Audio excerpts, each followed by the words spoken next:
Hello, everyone, and thank you very much for joining this Topo AI educational webcast. My name is Andrew Saluk, and I am your host. Today, we are covering the topic of workplace violence with an emphasis on real-world experience and practical advice from two corporate security leaders. Here's a quick look at our agenda.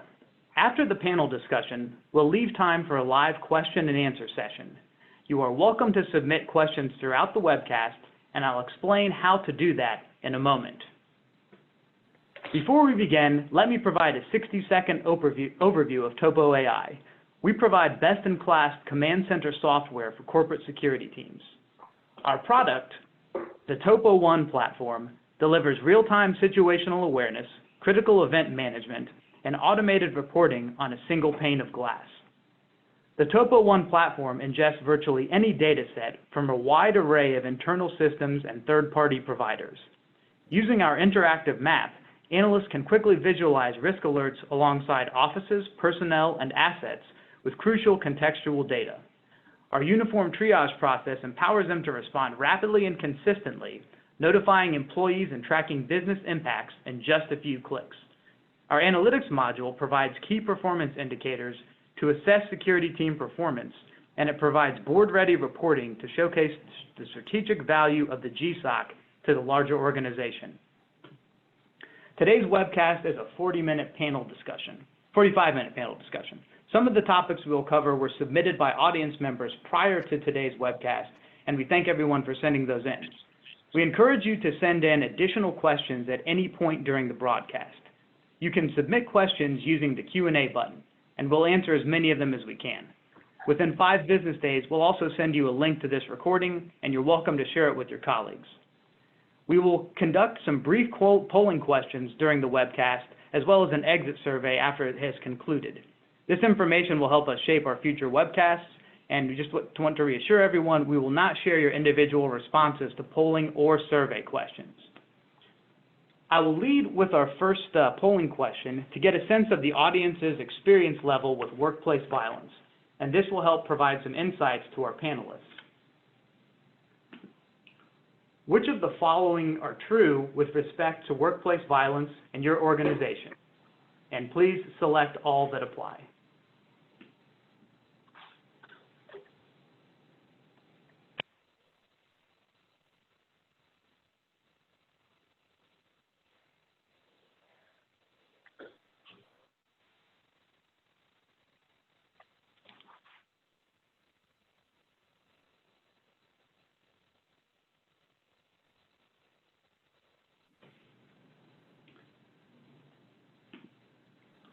Thank you, everybody, for sharing. I'm going to go ahead and share the results on the screen now. But it appears that we've got an audience that's kind of mixed in experience levels. About half said they have experienced at least one incident of workplace violence within the past 2 years. Also, about half said they've conducted an assessment to identify recurring risk factors. About half already have a prevention plan in place, and a little more than half are looking for opportunities to update, refine, or improve their plan. This should be a great broadcast for everyone involved. Before we get into the broadcast, a little bit about our panelists. They have a couple things in common, and one of which is their experience working for McKesson. And for anyone who might be unfamiliar with McKesson, we've got a little information on the screen right now. One thing about McKesson is they have a complex risk profile. They've got a lot of offices across the globe. They've got a lot of high-value shipments, including controlled substances, and they have many employees to protect. McKesson has also developed a reputation and been highlighted in security publications for its data-driven and forward-looking GSOC. I'd now like to introduce two of the men responsible for building that McKesson GSOC, Bob Pocica and Ed Schubert. Both began their career with the FBI before joining the private sector, and we're honored to have them as part of today's webcast. And we thank you for joining us, gentlemen. So let's go ahead and jump into the first topic, establishing a plan for workplace violence. And we'll get started with Bob on this. So Bob, one of the things you shared with me prior to this call was the crucial role played by company culture and setting expectations. Perhaps you could start there. Andrew, thank you for putting this all together and for all the hard work that you put into this. So welcome, everybody. I'd like to start off by saying, I think one of the things that we all have to look at is there's not a one-size-fits-all really when it comes to all security functions and programs. You need to be looking at your risk profile. You need to look at the culture of the company. You need to look at what the executives do from a risk tolerance perspective as far as funding and allowing certain programs to be put in place. And I know from my own experience, both at Pfizer and McKesson, different cultures, different P&Ls, different margins on the business. If you're looking at a company that has a high margin profitability, you might be allowed to spend more money on certain programs, including workplace violence. If you're a lower margin company, you may be tasked with the old expression of doing more with less, which you really can't do. You do less with less, but you still have to manage some of that risk. So I think the first thing you need to look at is what is your risk tolerance within the company, and then start looking to address building your program off of that. And so that's a really good point, Bob. And I'm wondering if Ed might be able to comment here. When you think about the first step of assessing risk tolerance, what are some of the other key steps as you formulate this plan? Thank you. Welcome, everyone. As Bob indicated, I think the key here is the partnerships that you establish and the collaboration you establish with other teams such as HR, legal, the risk teams. And I think that's the key. And the key is, I know Bob's going to get into this, is the training piece. But bringing in legal and HR and having that strong relationship and everyone being on the same page. And I'm going to discuss the workplace violence continuum, but they have to understand it because you're working so closely with these other organizations that it's important that we're all on the same page. Thank you. And so we think about the risk tolerance of the organization. We think about establishing that collaborative relationship, that team approach. Any other key steps? And I think training program was another one. But Bob, comments? Yeah. So as Ed touched on there, the real life example is when I got to McKesson back in 2006. It was a large company. It's been around for 180 years. You think all these things would be in place already. Well, they had some fragmented policies on workplace violence. And my role as Senior Vice President and Chief Security Officer reported up to the head of HR at the time. And basically, we had a discussion about what we had was not adequate. So naturally, he says, fine, fix it. And, it's not a quick, just here's a document, we need to affect it. McKesson's culture, this goes back to the risk tolerance and culture within the company, isn't just saying, okay, the head of the EVP of HR is just going to sign off on it, and that's going to be the policy. We had to socialize it through all the business unit HR people, the business unit legal people, as well as corporate HR and corporate legal. So that process took months upon months because people are saying, well, when you say you can't bring a weapon in, people are like, well, define a weapon. Is it a machete? Is it a screwdriver? Is it a gun? So there was a lot of this back and forth and education process that my security team and myself had to go through talking to people in HR and legal and really trying to build the framework of a robust workplace violence policy that they could all sign off on, and then finally get that adapted and signed into an effective corporate policy that everybody had to abide by. And we'll get into the training, I think, in a second, Andrew, but Ed, any other comments you want to bring up about how long that alignment took with the business units? Yeah, Bob. Remember, it took a while. But again, everyone signed off. We got their buy-in, And then, as you know, we published our first workplace violence guidelines and policy document, which basically laid the foundation for our program. And so, Andrew, go ahead. Well, one thing I was wondering, when we talk about the notion of fragmented plans and all the people you have to essentially get on board, I'm curious and how do they perceive risk? So are some departments more concerned about some type of insider threat, or are people concerned about things like shipment hijacking or other types of workplace violence events? Well, I think that, yeah, the risk tolerance is not only by department, but also by individuals. So I think everybody that's on this call that works in the risk world, we understand risk from a different perspective than somebody in legal or HR or in logistics or any other finance type of role, because people individually look at their risk for their role, not from a corporate standpoint or an enterprise level. All of us as risk managers have to look at it from an enterprise level and what the impact would be to the company, and then to the individuals that might be, receiving a threat or being a victim of workplace violence. So that is part of that long process of educating and explaining to people why you need to formalize a workplace violence policy and get it signed off by, again, not only HR and legal, but the business unit executives, that they understand this is now going to be a required policy that also follows on with training and adherence to the policy. And then there has to be compliance on, if an incident happens at a site and location, that it's reported.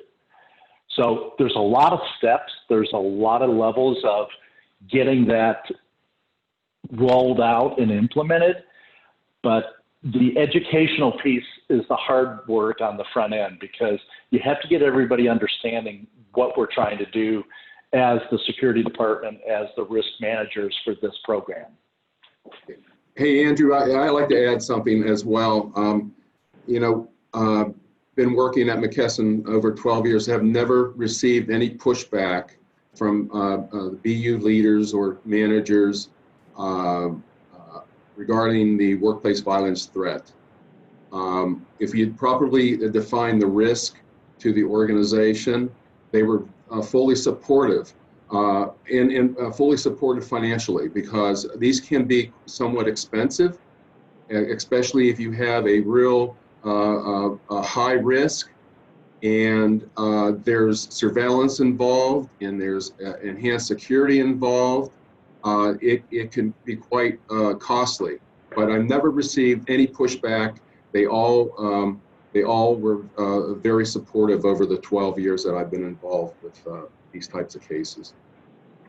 That's really encouraging to hear, Ed. One of the, as you look through the ACES threads and discussion forums, one item that comes up pretty frequently is, hey, how do I secure buy-in from different parts of the organization? So I'm wondering if either of you gentlemen have any suggestions on, I think, Ed, you mentioned quantifying the risk or explaining the risk to them. Any thoughts on that, on your actual tactics for selling the risk through to these different business units? Bob, I'll take this one. Again, if you properly define the risk, and the bottom line here is that, at least here at McKesson, they don't want to see a person injured, threatened. They want to have this mitigated as timely as possible and addressed. So they've been very supportive. They're supportive in the sense that when you mention the potential of violence, they want an action plan, and it's our job to deliver that action plan to mitigate the risk. Thank you. And then Bob, do you have any comments to add there? Yeah, it's the education piece, not only when we develop the policy, but when an incident would happen, and as Ed brought up about whether or not we had to take proactive actions, with armed guards or surveillance or other things we had to do. It's sitting down with really, we part of our plan and part of our program is a threat assessment team that basically is HR, legal, the business unit manager, our security team, and then we also had a workplace violence consultant that we would have on retainer that we could call if we needed to get into that discussion level with somebody outside of our group and explain the facts to them. It was that engagement per incident of explaining to the BU president or to management if it was at the corporate level what the risk is and what the risk is of doing nothing, especially if they're trying to do less than what we're recommending as a proactive solution. So once you can lay those facts out, as Ed said, we never really had pushback because on the continuum that Ed's going to get into, we're saying this is getting close to really being something that's going to be very serious. That's not only going to affect morale and be internally bad, but it's going to go public, and it could be something that's on the news that could drive a drive down in stock price and what the capitalization of the company is. So there's a whole host of risks that they need to sometimes be reminded that you have to do certain things within certain situations. Again, not one size fits all, but we're looking at it from an individual incident perspective. Yeah. Hey, Andrew, I want to add to that. I think one of the most important threat assessment team members Bob mentioned is this subject matter expert, and we have, and this is I think a good takeaway for the audience. We have a subject matter expert in behavioral analysis. So I'm not an expert. So there's some behaviors that I don't know. I don't have that education. But there's some areas where people say things and where I need assistance, and so we have this person on retainer. He's part of the threat assessment team. I'll provide the information to him to better understand the risk. What does all this mean? When this person says a certain thing, or he's acting, or she's acting strangely in the workplace, what does that mean? And it's really important to have this third party that you can run these things by and help develop an action plan. So I think that's really a key takeaway here. Thank you very much for sharing that. And so one of the things that strikes me when we talk about training, one aspect of training is sort of training management and business unit leaders to make sure that they understand the risk, and Bob mentioned a number of those. I'm wondering if you guys could comment any further on other aspects of your training program, and perhaps how training for the security team in particular might be a little bit different from that to the company as a whole. Yeah, Ed, let me start on that, and then you can follow up with the individual stuff. Our team, the consultant that we had on retainer, we brought him in on numerous occasions, fairly regularly, to update and train everybody within our global security team. So we would spend not like an hour, we would spend either a half day, all day training, going over what if scenarios, what's the proper way to react, how do we engage the business, how do we engage HR and legal. So that is critical for the in-house team of a global security team or corporate security team. As far as part of our overall corporate policy that we developed through our consultant and the other outside legal experts on workplace violence, we showed and demonstrated that we needed to formalize a training program that was required by every employee, not just managers, but every employee in the company, that they would have to take that, we would track it, we would maintain those records, so if there's ever an incident that happened and it gets beyond us containing it, that we would also have a legal basis to say, look, We defined the behaviors that were acceptable. Here's the ones that are not acceptable. Here's our process to do things. Here's the training. We have the training records of all the employees. And it was required by year end. If you didn't do that, you didn't get a portion of your bonus check. So the buy-in from the top was they took this serious enough that you had to formalize a training program that was online that every employee had to take. Ed, you want to talk a little bit more about the staff stuff that we did with our consultant? Yeah, I think, let me just add to that annual and biannual training. Included in that training is not only our workplace violence training module, but also attached to that is an active shooter module as well, which is a run, hide, fight, and stick figures, believe it or not, but it works for us. And so all our employees, all new hires, are required to take our workplace violence training as well as our active shooter. And in addition, we do, the global security team here does active shooter tabletop exercises throughout the organization. A limited number, but very effective. Thank you very much for sharing that. And it kind of leads into one of the questions we got from the audience here. They asked, what benefits resulted from implementing the workplace violence policies and programs at McKesson? And they just said if you could provide examples, it would be helpful to hear what kind of outcomes you had. Yeah, I mean, part of it started with just gathering better data, because this was vastly underreported when Ed and I first got there.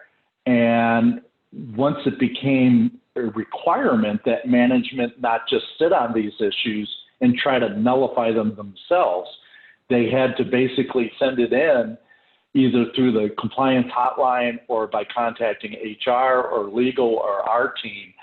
But we were able to start quantifying the amount of incidents that we were receiving within our company, which nobody knew before. So when I would go back at a senior level to the EVP of HR and say, here's the results of this policy and the training, it's not a good thing we're having these incidences, but we are now managing this risk because we're aware of them.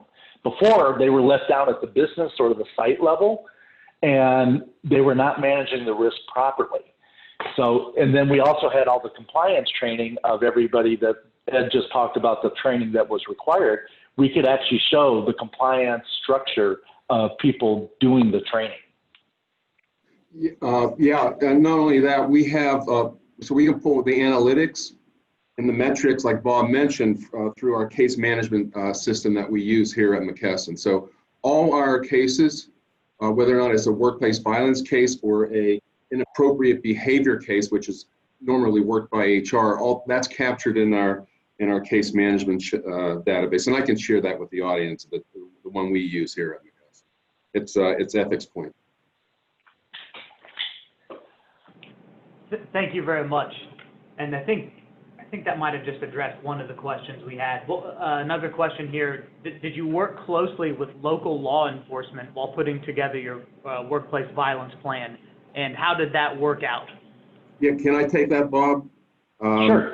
Sure. We require all our site contacts to establish a relationship with local law enforcement. So there's a liaison requirement. So we have site designated site security officers. They wear many hats, but one hat that they do wear is a security and safety hat.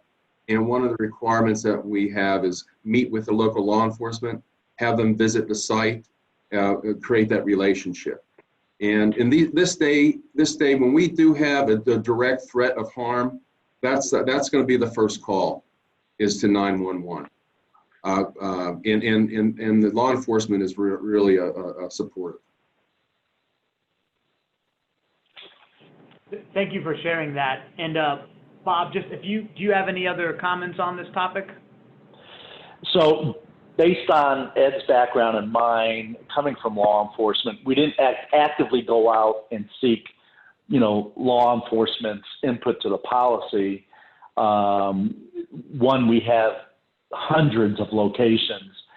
So, the challenge comes down to how do we interpret the policy, because some states, guns are allowed, right? So there's some states that gun employees are allowed to bring guns to the workplace. We need them to define with legal that while they may bring one in their truck or their vehicle, they're not allowed to bring it into the building. And so that's where it gets shaping about if we have a specific issue or incident in a venue that has that, we have to work with local law enforcement of what potentially we can and can't do. And then what's our risk mitigation strategy, knowing that an employee has a gun or a weapon in the vehicle, but yet they're having an incident inside. And then, okay, how do you manage the risk if they go out there during lunchtime to get that weapon? So you do have to work with local law enforcement, but they were not on the front end as far as developing the policy. Thank you for sharing that. And I think just in the interest of time, we'll skip the second polling question and move right into the second discussion topic, rather. I think it might tie in with some of what Ed has mentioned on the notion of the workplace violence continuum. So maybe that would be a good place to start here, Ed. I think that's a good place, but I need to editorialize first before I get into the workplace violence continuum. And this is just Ed Schubert speaking, not McKesson. So, what I've seen not only throughout several corporations and even the government is sometimes the lack of leadership and manager engagement. And I say that I think technology is a great thing, but what I've seen is managers are staying in their office. They're not getting out. And there's a thing called the walking around management style. I think that's lacking these days. How do you get a feel of that people have issues or they need help? If you're not walking around meeting your employees, engaging them on a periodic basis. And what I'm seeing is that there's too many people locked up in their offices or behind their cubes, spending too much time on their laptop screen or computer screen. And I think this is important because a part of the workplace violence continuum is trying to identify unacceptable behavior issues or stressors. And people deal with stressors all the time, whether or not it's within the workplace or outside the workplace. And if you're not engaging your people and asking some questions, it's really simple to say, hey, how are you doing today? Can I help you? And more importantly, managers saying thank you. And if we can get into enhancing communication with our staff and with our employees, I think it goes a long way. And not only caring, but it gives you an opportunity also to identify issues. And that gets right into the workplace violence continuum, the prevention piece. And there was you heard that people just don't snap or they don't go postal, but there is a sequence of events. And we have a continuum that we work with. It's a 5-stage continuum here at McKesson. And the bottom line, if you, as a leader or as an employee, can identify certain behaviors early, and for example, somebody slamming the doors, slamming the drawers, throwing their tablet down or whatever. And if you can identify those issues, then that may be those areas. And in our continuum, there's 5 stages. The first 2 stages can be the threat can be mitigated fairly easily through medication, Andrew, through communication. But once that threat is made, and then you're in a whole different ball game, right? And so there's other mitigation steps you will need to take once that threat is made. But there's a lot of success if you can catch this early, identify it, and take the appropriate action to communicate and and maybe the employee needs some EAP assistance, maybe just someone to talk to. But again, a lot of these issues can be addressed early, but you have to identify them, and then you have to communicate and have a plan. And then once that threat is made, then you're like I said, you have to take a different course of action. Thank you for sharing that. And then Bob, do you have any comments on that continuum of violence, or sort of these escalating behaviors that are problematic? Yeah, following up what Ed said, nobody comes into work one day and just says, I'm going to kill somebody. There's a build up to that. There's a outburst that maybe happened 6 months earlier, or there was a discussion with their boss or a peer that set somebody off. And as Ed said, what we've tried to do at McKesson is catch these things very early. And it's not about somebody just having a bad day, but there's a pattern that forms that as these things progress, they start building. And it's up to each employee and manager to recognize this. And it's not about, trying to just say, hey, Sally is just, I can't work with her and whatever. There can be employee disputes, and HR is the one that's going to manage that. But when there starts to be a conflict, when there starts to be some aggression, that builds. And at a level 5, that's taking harm not only of themselves, but of others, that you need to have that training, which is part of what we do with our online training about recognizing this, and then reporting it. Because the early warning signs are there. If people just will react to it and report it, it goes a long way, because it's much easier to manage it as a level 1 or 2 than it does at a 5. So, yep. So we've talked a little bit about some of the behaviors that are problematic, and one technique that I'm hearing is the asking the question, how are you doing? And maybe another technique is to communicate to people, hey, I understand you're frustrated, but you can't be throwing things in meetings. That, it's unprofessional, or just it sends a bad signal. Do you have any other suggestions on techniques or approaches to mitigating threats or to preventing them from emerging? I mean, from my standpoint, go ahead, Bob. Go ahead, Ed. No, go ahead, Ed. No, I mean, leaders have to have some empathy. I mean, they have to engage their people. Again, I see this happening as leaders are not getting out to their personnel, and they're locking themselves in their offices without having that engagement in. And how do you identify issues if you're not engaging your personnel? And part of the challenge today is more and more virtual, right? Everybody's working from home or remotely. People are not maybe meeting face-to-face as often and stuff.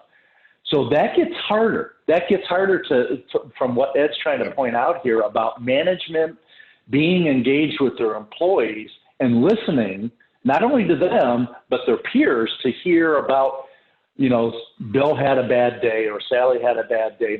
And you got to start listening for what that reputation is if there's a continued behavior scale that's going on. So all the technology is great. It saves money. It helps profitability and linking people together. But this whole process, when it explodes, is about people seeking retribution to another person. It's not always, it can build, it can be online, it can be sending nasty messages or texts. But when you get to a level 4 or 5, they're going to take physical action against somebody. And that's where you got to recognize it early and try to engage people with that conversation and see what that's about. See what the issue really is underlying. Is it, they didn't get the promotion, they were denied a trip. I mean, they could be having issues at home that they're bringing to work. So you got to be asking the questions like Ed brought up. Yeah, so Andrew, so if we're at that threat area, right? And the termination was made to terminate employment with, so you have an at-risk termination now. So what actions should be taken? And I think the most important takeaway from this is when you're meeting with, and there's a process that we have for at-risk terminations, how we do it here at McKesson. But if there's one key takeaway here is we try to terminate with dignity, meaning we don't want to send the person's already upset. We don't want to even escalate that. So, and how do you terminate with dignity? You have a good conversation. You may provide assistance in finding another position. There may be some financial benefits here that you can provide to the person. Again, it is trying to mitigate this risk. You have a high-risk termination. We have a process in place, and we try to again terminate with dignity. Thank you very much for sharing that, and we're getting a ton of good questions from the audience, and we'll move on to those questions in just a moment. But before we do, let's ask our last polling question here, and we are not going to share the results of this with the audience. This will be a private answer. But the question is, would you like to learn more about the Topo One corporate security platform? Please select only one, and we'll just take a moment to collect those answers, and then we will get into these audience questions and answers. Hey, Andrew, I'd like to add one other thing, if I may. Sure. I think the most difficult cases to assess are when the threat is made from the outside. And what I mean by that, when you have, for example, a domestic violence situation, and the threat of that spouse coming to the workplace to cause harm. So that's probably some of the most challenging assessments, because you don't know this person, and you have to use other means of trying to identify or assess the risk. And one of those would be certainly social media, and more importantly, the victim, a spouse. Keep maintaining communication with her. But those are the most difficult, I find, and it's just because you don't have that communication internally. And I can imagine the dynamics too, when it's somebody's intimate relationship, how that would be something that inherently they're less likely to share or just disclose. And so just one that relates to one of the questions from the audience, do you have any comments? So let's say you have initial conversation with somebody kind of intended to de-escalate some troublesome behavior. As you're doing that threat assessment, you've got the initial assessment. Do you have any comments on the follow-up process, or how you make sure that that employee is happy or content, or at least not at risk? That's a challenge. And so say we let someone go, and how do you continue to? What's the risk level at that time? And so you use other means, such as maybe there's some friends in the workplace that are still interacting with this person. So that's a good source. We have the ability to monitor social media if the at-risk employee has a public view. So there are a few things to do, but once that employee leaves the workplace, it's much more difficult. But there are means such as I indicated. Thank you very much, Ed. And so we'll get into some of these other audience questions now too. I heard the issue of technology come up earlier, and so one audience member is asking, have you implemented user behavior monitoring software or other endpoint agents to look for workplace violence related keywords? And they also ask, if so, how do you manage the volume and false positives? Ed, let me start on that, and then I know you can get into some of the monitoring that we do. So I don't know if the correct verbiage would be, behavioral monitoring software. Basically, we work with our internal teams both with the CISO and IT as well as our own team, that we monitor certain things through services, through a third-party vendor, to manage some of the risk profiles, especially of our board and the executives and others. But I think that's also a big discussion about what your legal, your head of compliance and that are going to allow. So I know the culture within McKesson is they are not going to want to have something that's a dynamic process managing every employee.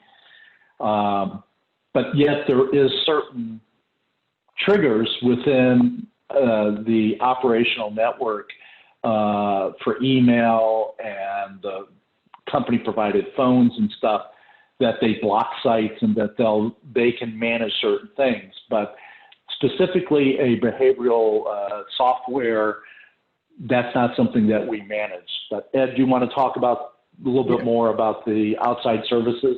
Yeah, I mean, we're monitoring from the GSOC. We're monitoring a variety of threats directed at McKesson and some of our people.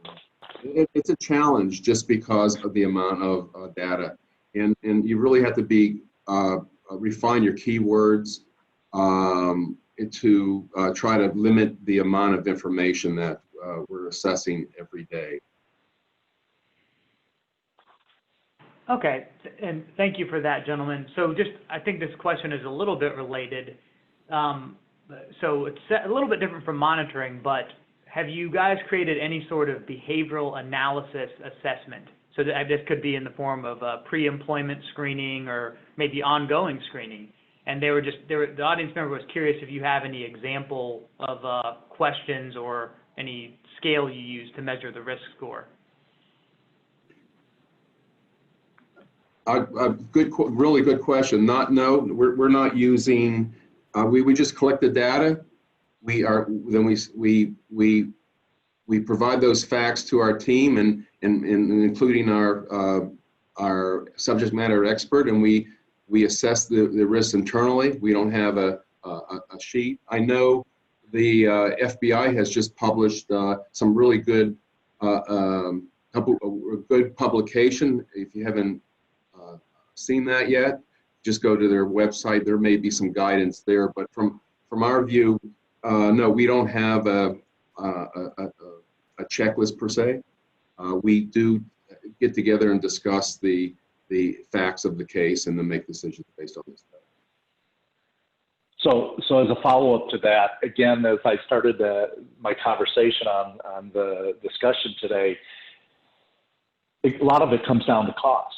So, the culture within McKesson is, you're going to be able to mitigate certain things, you're going to be able to manage certain things, but you don't get an open checkbook. So there's a lot of things we would love to have done, but it's a cost factor. And it also comes down to the company culture of, we're going to do something on the front end. Well, as everybody knows on this call, a background is only as good as the level of background you do.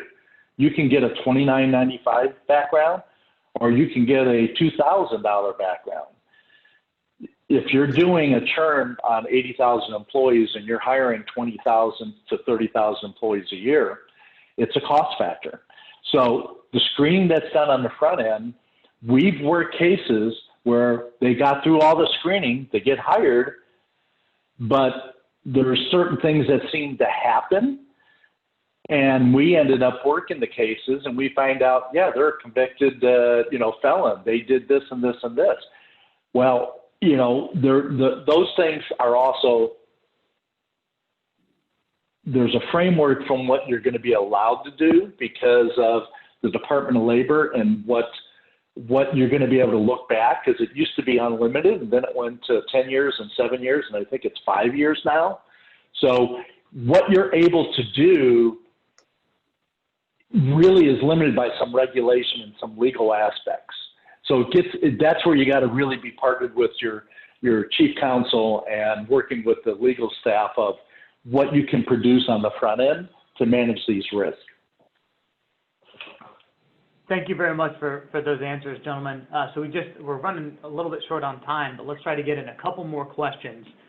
So related to this notion of incident tracking and what KPIs you might track to help show management some sort of return on investment.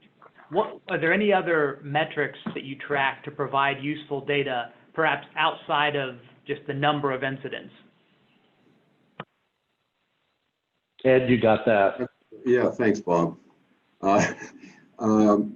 It's really comes down to some critical cases where the risks are really high, and what action we can highlight that. We can have a good conversation. We can tell a good story about that incident and how that incident may have saved lives, or how we address that, effectively address that incident, where our employees can have a productive day. So it's hard to quantify that in terms of, but there is a great story you can tell to show a value in what actions we took and the results of those actions. And I think just on the face of it, Andrew, when you look at how many cases you initiate for workplace violence, whatever that number is on an annualized basis, is what's the outcome from that? Was there a shooting on the property? Was anybody harmed? Was there any action taken by law enforcement? So the more granular you can get on the incidents that you manage and triage, that is really the true KPI on it. Because all of us in security struggle with how do you disprove a negative? Because if we're doing our job right, things don't happen. So you have to report on, we investigated whether it's 10 or 1,000 cases of workplace violence, but because we mitigated them, because we worked it through a threat assessment plan and with the team, the outcomes were there was no harm to any employees and there was no harm to the company. That's a really good example of some of the challenges security teams face. When things are going well, the action seems pretty slow. And unfortunately, we've run out of time. That brings us to the end of the broadcast. I'd like to thank everyone very much for attending, and a special thank you to our panelists, Ed Schubert and Bob Pocica. We do ask that you please leave feedback as part of our brief exit survey. We'll use this information to select future webinar topics and panelists, and to get a format that is most useful for the audience. And if anyone would like to learn more about Topo AI, please visit our website at topo.ai. We are regularly adding new content and webinar topics and other useful information. Thank you very much, everyone.